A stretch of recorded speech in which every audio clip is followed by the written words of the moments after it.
everyone, brother and sister, जय मसीह की।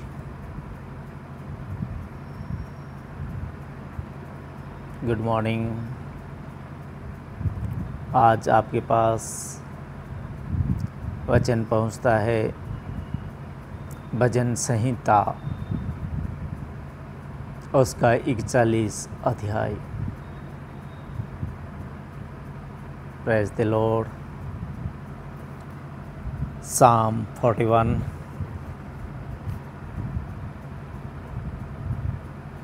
परमेश्वर का वचन आपके साथ साझा हो रहा है। खुदावंद से हम, परमेश्वर से हम, पिता से हम सामर्थ्य मांगते हैं कि इस वचन को हम समझने वाले बने और भाई बहनों तक पहुंचाने वाले बने।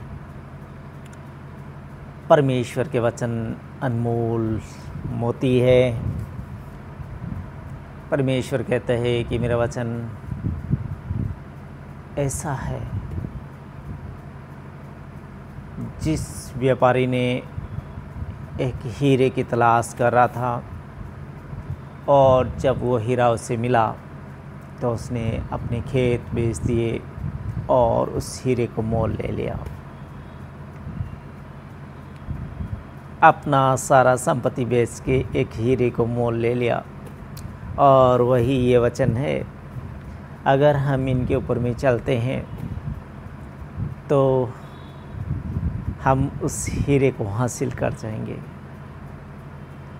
क्योंकि पिता परमेश्वर खुदावंद अपने वचनों में हमारे साथ अटूट वादे किए हैं। और पिता परमेश्वर का कलाम कहता है कि ज़मीन और आसमान टल सकते हैं, लेकिन मेरे कहे हुए, मेरे लिखे हुए वचन नहीं टलेंगे।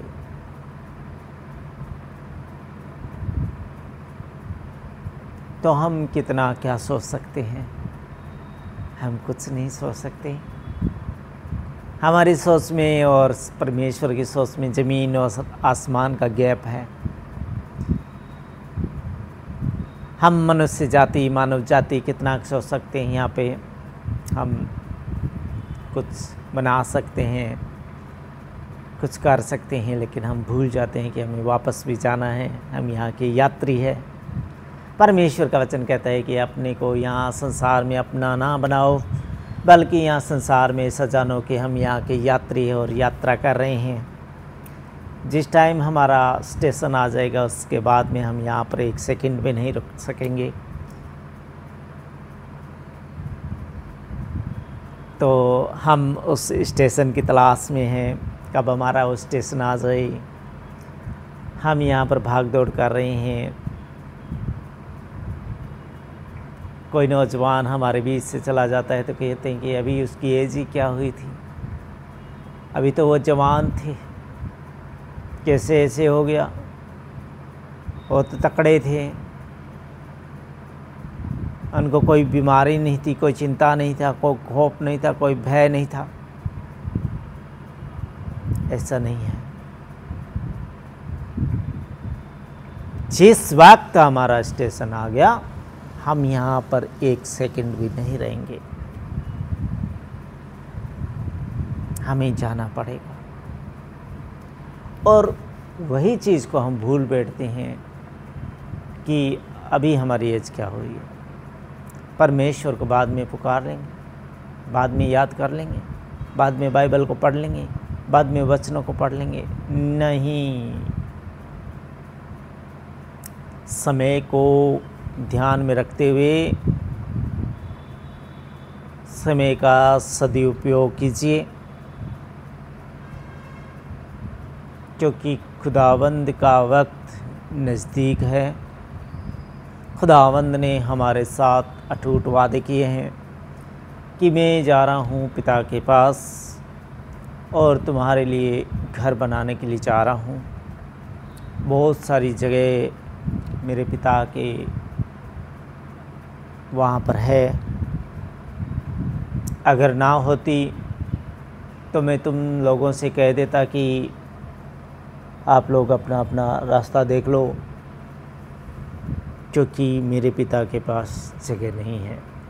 लेकिन खुदावंद ने हमारे साथ, प्रभु यीशु मसीह ने ऐसे वादे किए हैं कि मैं जा रहा हूँ पिता के पास, और मेरे पिता के वहाँ पर बहुत सारी जगह है और तुम लोगों के लिए जगह तैयार करने के लिए जा रहा हूँ।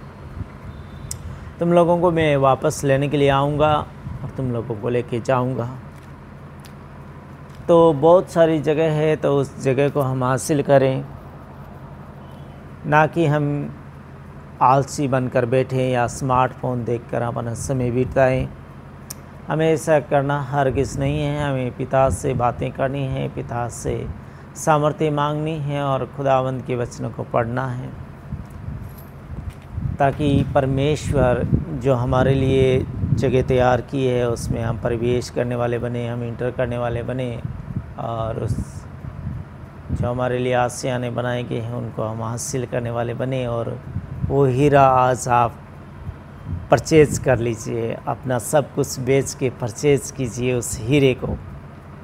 जैसे एक व्यापारी ने उस हीरे की तलाश में था और उसने अपना घर बेच दिया, खेत बेच दिया और उस हीरे को, बहुमूल्य हीरे को परचेज कर लिया। तो संसार की संपत्ति पे घमंड ना करते हुए हम परमेश्वर के ऊपर में घमंड करें कि हम परमेश्वर को जानते हैं, पिता को जानते हैं, ना कि हम कुछ है। हम कुछ नहीं हैं, हम घास के समान हैं। सुतरी घास का भी थोड़े दिन पहले जिक्र आया था भजन संहिता शाम कितने में हवाला मुझे याद नहीं है, जिक्र आया था कि हम एक सुतरी घास के समान हैं जो मिनट में मुरझा के झुलस जाती है। बिल्कुल भी हम फिजिकली शरीर पे, फिजिकली संसार पे, यहाँ पे घमंड ना करें कि हम यहाँ पर कुछ है। हम कुछ नहीं है। यहाँ पर जीरो बनाकर, डॉट बनाकर, जैसे प्रभु यीशु मसीह यहाँ पर डॉट बनाकर जिए थे, वैसे ही हम भी जिए, और जिन राहों पे वो चले हमें भी चलना चाहिए। तो आइए हम Psalm 41 पर आज मनन करेंगे। और यहाँ पर है आज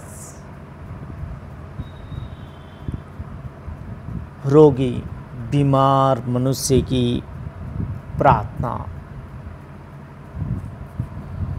बीमार मनुष्य की प्रार्थना। रोगी मनुष्य की प्रार्थना, रोगी व्यक्ति की प्रार्थना। क्या ही धन्य है वह जो कंगाल की शुद्धि रखता है।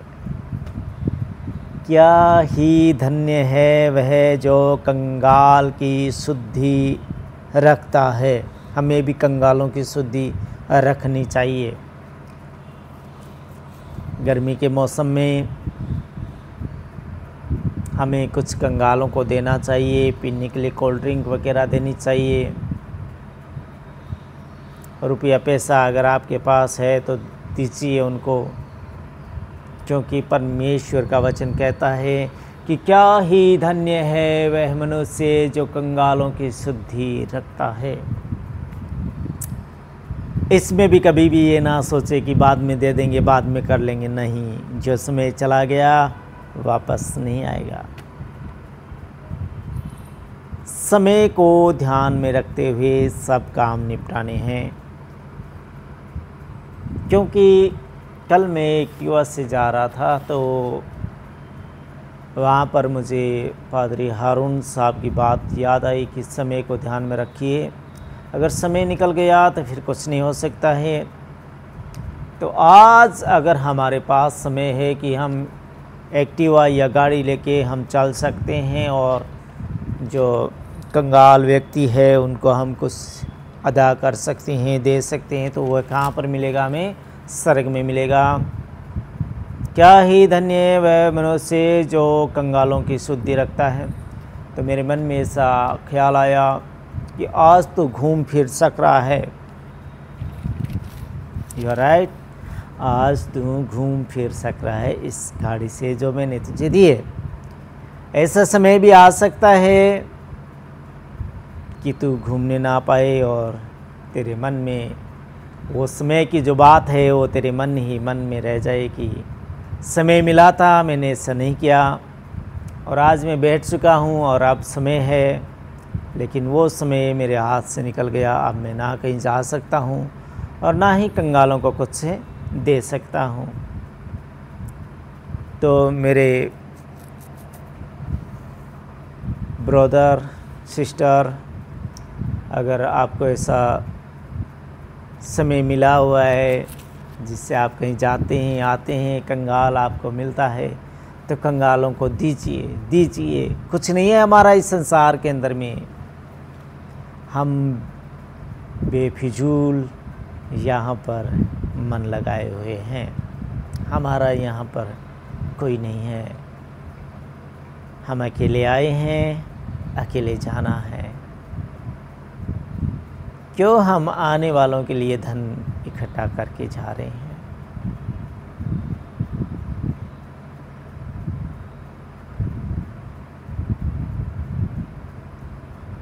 सोचिए, जो आपको प्रेजेंट टाइम मिला है, समय मिला है, क्लॉक मिला है, शेड्यूल मिला है, उसमें आप गरीबों को दीजिए।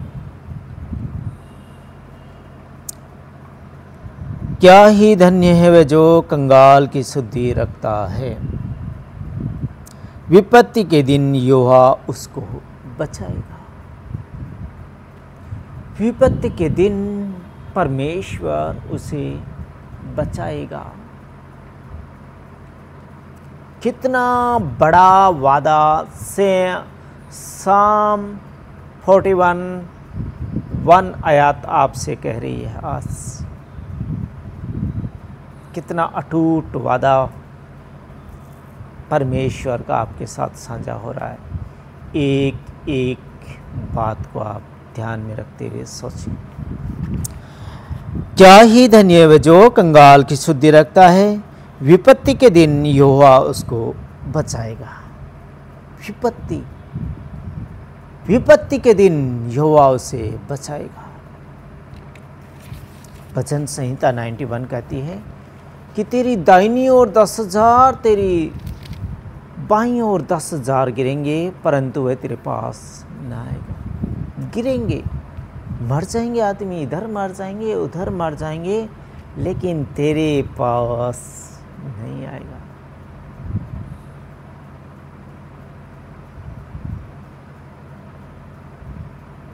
परंतु तू अपनी आंखों से दृष्टि करेगा और दुष्टों के अंत को देखेगा।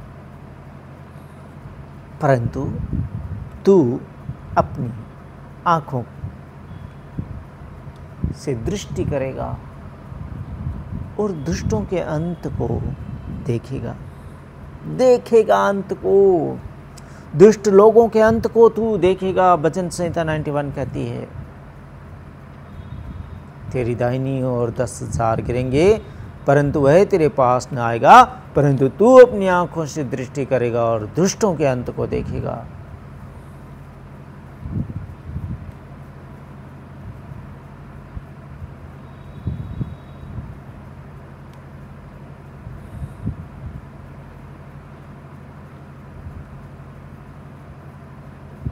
क्योंकि हे यहोवा तू मेरा शरण स्थल और गढ़ है।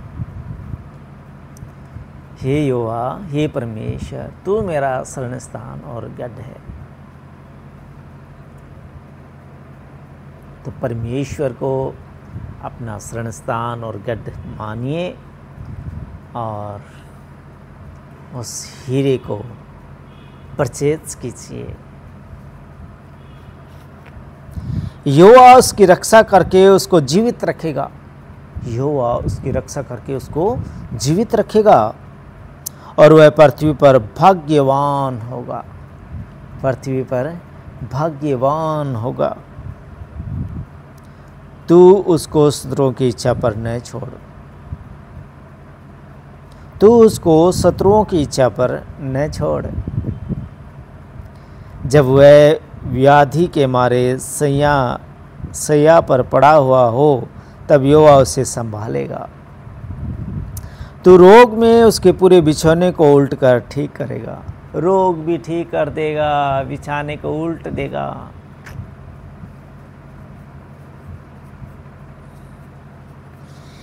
मैंने कहा, हे यहोवा मुझ पर अनुग्रह कर, मुझको चंगा कर, क्योंकि मैंने तेरे विरुद्ध पाप किया है, हम सब ने पाप किया है, लेकिन परमेश्वर के आगे पश्चाताप करने से वो हमारे पापों पे पर्दा डाल देता है। चाहे हम जितने भी पाप किए हैं वो पाप हमें स्मरण नहीं कराएगा, पर्दा डाल जाएगा हमेशा हमेशा के लिए, मुआफ़ी मिल जाएगी हमेशा हमेशा के लिए। मैंने कहा, हे यहोवा मुझ पर अनुग्रह कर, मुझको चंगा कर, क्योंकि मैंने तेरे विरुद्ध पाप किया है।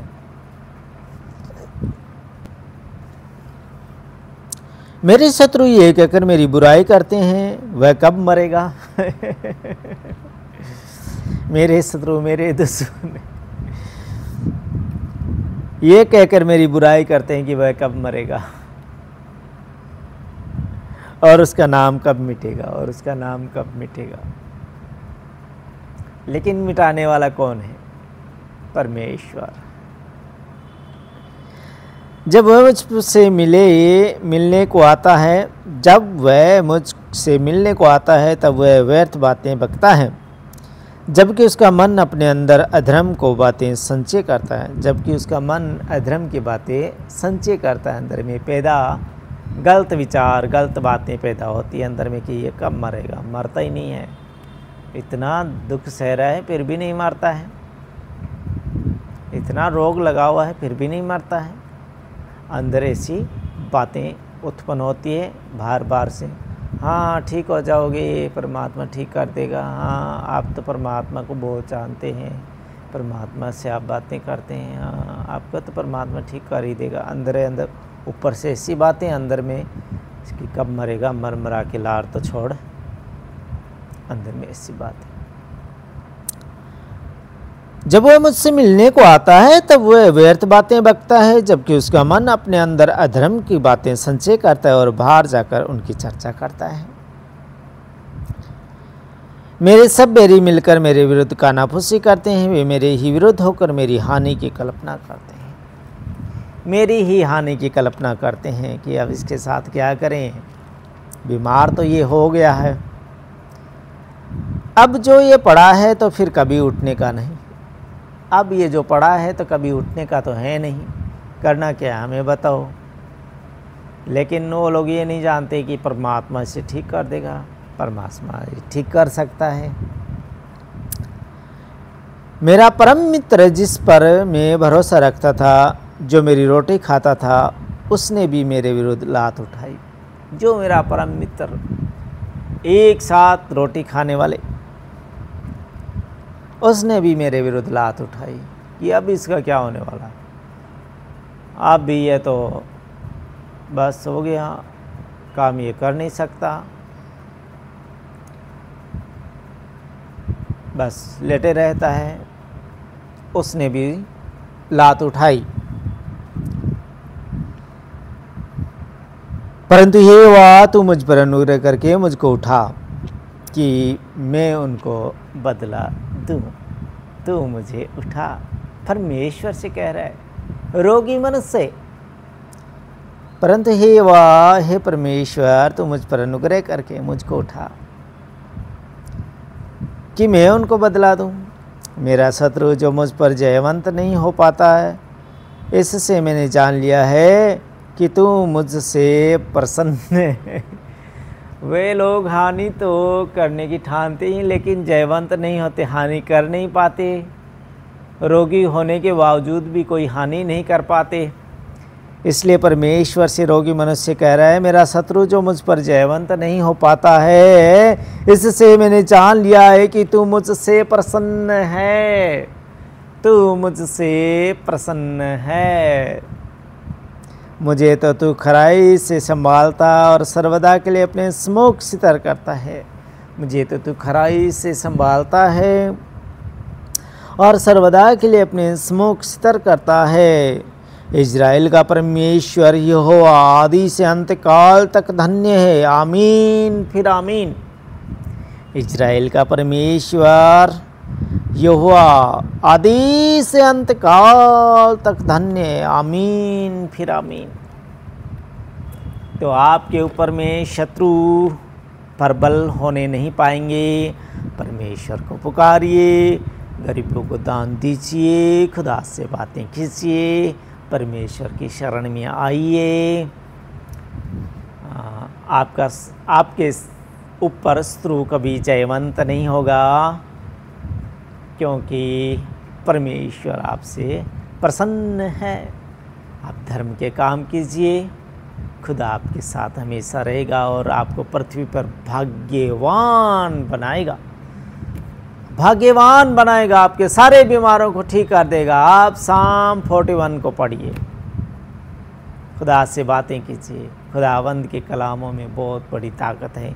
वो कहते हैं कि ज़मीन और आसमान टल सकते हैं, लेकिन मेरे वचन नहीं टलेंगे। तो खुदा से सामर्थ्य मांगे, परमेश्वर सामर्थ्य मांगे। खुदा आप सबको बरकत आशीष दे। आमीन। खुदा का शुक्र।